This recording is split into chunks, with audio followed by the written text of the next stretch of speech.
Hey guys, today with the topic, Basics of Attachment Stylist.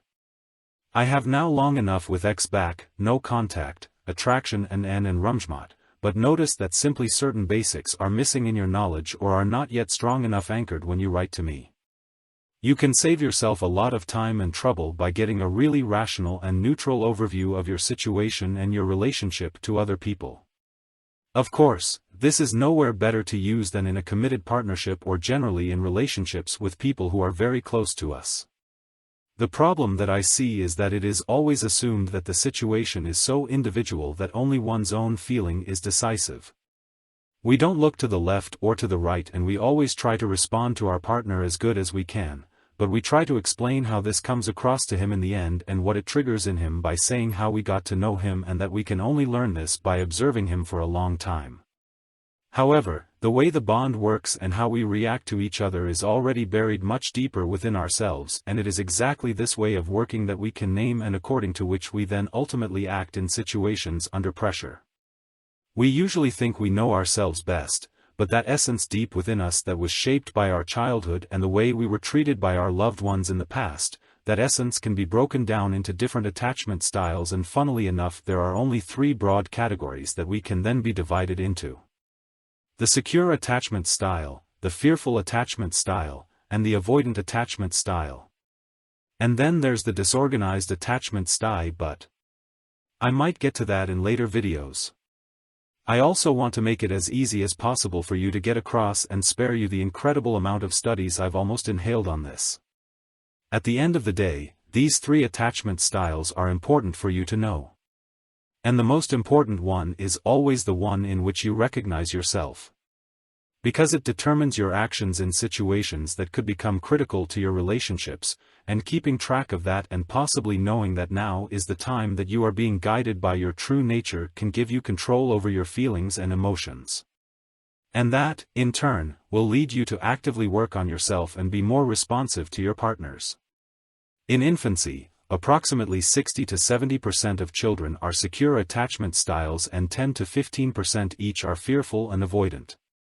It is important to know that in the past it was very often said that childhood itself is crucial for the development of the child.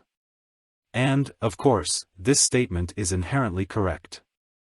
As far as attachment styles are concerned, however, research has come to the point where it can be said that it is not only the parent's behavior alone that is responsible for how children then develop. In fact, it is possible that the attachment style changes over time. However, this happens over years and mostly as a result of drastic experiences. One cannot change so easily. Besides, no one is only fearful or only avoidant. It is rather a scale, on which one is predominantly one thing and to small proportions something else.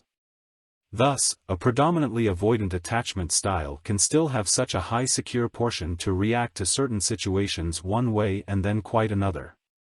What we should not confuse is free will and bad experiences that actively interfere with our actions. No one is forced to act in one way or another, but there is no denying that certain situations can cause clearly understandable patterns of action and thought in the respective attachment styles. Take, for example, the withdrawal of a partner due to a family tragedy. Avoidant and secure will react quite normally. According to their normal empathy, be there for him and see what they can do to relieve him. But with an anxious attachment style, it is now triggered because he is partially relating this behavior to himself. How exactly the thinking then runs off is of course different from person to person. It could be the thought that you are not enough to be able to help him and therefore you will be pushed away, or that you will make the whole behavior about yourself. The consequence will be that the person will start clinging instead of helping and will become more and more a burden. If you then have the conflict that the griever is an avoidant style, the clinging will also trigger a trigger in him and he will feel threatened in his personal freedom. He pushes the anxious person away from him, which of course creates an increasingly vicious circle. Both can clearly recognize this, but they both feel they are in the right and can do nothing about it. They do not understand each other, they speak two different languages. This then leads to such statements as, "Is it too much to ask that I want to be with you?" And on the other side, "You always want without giving and don't realize what this ruins." A secure style, by the way, could under certain circumstances cancel out exactly this construct by letting the avoiding one keep his distance and giving the fearful one closeness and security without feeling attacked himself. Is that why I advise everyone to become a secure attachment style or to look for one? Conditionally. A. It may be difficult to become a secure attachment style without the right incentive. B. It is usually enough to understand oneself and to keep track of emotions in order to be able to limit these mechanics in oneself. And C. The secure attachment style is difficult in other ways. Sure, it is possible to have the safest relationship with him. But where anxious and avoidant give the relationship highs and lows, the relationship with a secure attachment style always just ripples along in a spree.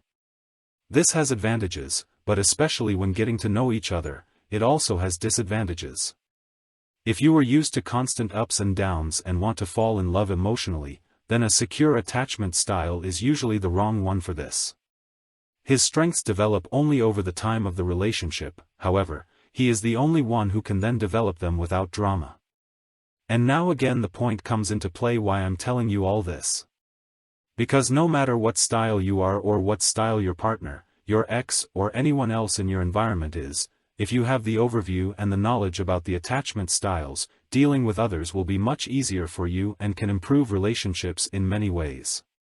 And if you think you are single and don't have an area of use for it, felt 90% of people in dating portals are anxious or avoidant. Secure are from them age in longer relationships and much less often on the dating market on the road.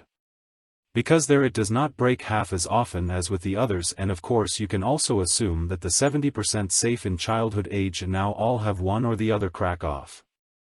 If you can interpret this and adjust to it, you have an advantage over everyone who cannot. Even over themselves. So now I'm going to do a series for you on the subject, where we'll take a closer look at the different styles of bonds and how they affect each other. By the way, thanks to one of my many email coaching clients for the idea. It looks like it will get us through July. Take care and see you in the next video.